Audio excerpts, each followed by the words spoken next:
थोड्याच वेळात सीमा प्रश्नावरून ठराव मांडत राज्य सरकार कर्नाटकला देणार प्रत्युत्तर। बेळगाव निपाणीबाबत सरकार तसूभरही मागे हटणार नसल्याची भूमिका।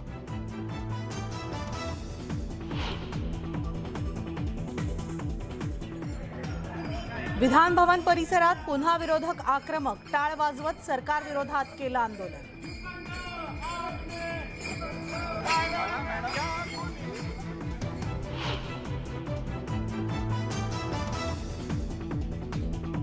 कथित गायरान जमीन घोटाळा प्रकरणी अडचणीत आलेले कृषी मंत्री अब्दुल सत्तार देणार उत्तर।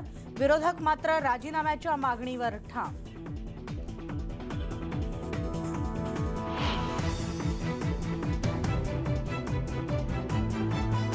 गायरान जमीन विक्री प्रकरणी सत्तारांपाठोपाठ आता संजय राठोडही अडचणीमध्ये सापडण्याची शक्यता।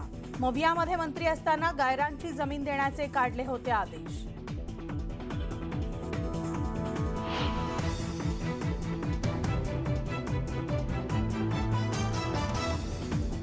चोरट्याच्या कानशिलात लगावतानाचा मंत्री दादा भुसेंचा व्हिडिओ। जितेंद्र आव्हाडांनी केला ट्विट। कायदा हातात घेणाऱ्या भुसेंवर कारवाईची मुख्यमंत्र्यांकडे मागणी।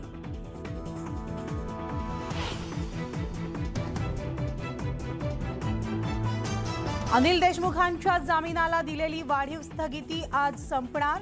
सर्वोच्च न्यायालयात तातडीची सुनावणी न झाल्यास देशमुखांच्या सुटकेचा मार्ग होणार मोकळा।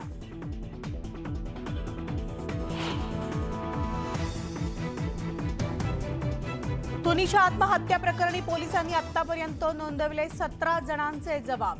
तर तुनिशाच्या पार्थिवावर आज होणार अंत्यसंस्कार।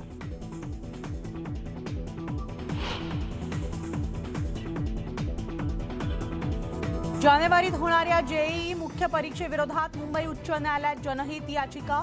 परीक्षा पात्रतेकरिता घातलेली 12वीच्या 75% गुणांची अट शिथिल करण्याची याचिकेतून मागणी।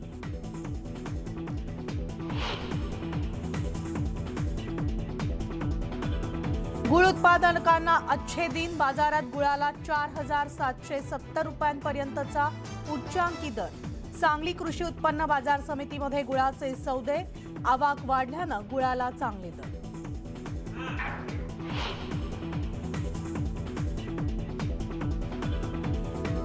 आणि जुन्नरच्या साळवाडीमध्ये रस्त्यावर 5 बिबट्यांचं एकत्र दर्शन।